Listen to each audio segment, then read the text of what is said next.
Hello, Michelle. One of the ways I get my students to avoid that writer's block is I ask them to make a video similar to like this of them talking about what skills they have, because voice to text is convenient, but it takes practice, which most students don't have practice with, is to talk at the appropriate speed, where some students will mess up or they'll talk too fast and the program can't quite get it right. But it does save time in typing.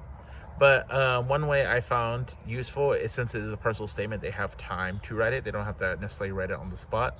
Is I find them to make videos, or I ask my students to make videos about themselves and talk, just talking randomly, so they can get out the ideas of what they want, and then they listen to it again, and then they're able to put it down on paper or put it in voice to text speech, depending on whatever their choice is. But I find making videos the best because you can talk as fast as you want. You don't need to focus on, am I talking too fast? Did the program catch it? And stuff like this. So it eliminates a lot of the things that could go missing in voice to text, because it does offer some problems.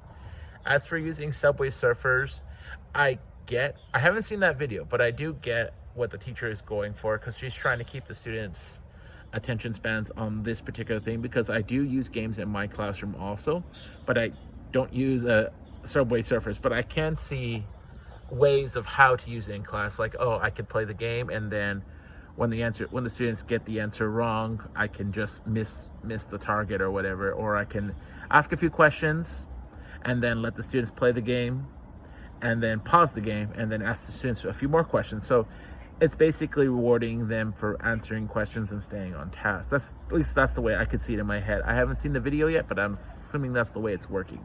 So those are two ways to answer your questions, how to implement, to get past the writer's block, and how to use Subway Surfers in a classroom from an ESL standpoint. At least that's the way I would do it, thinking off the top of my head like that. Thank you.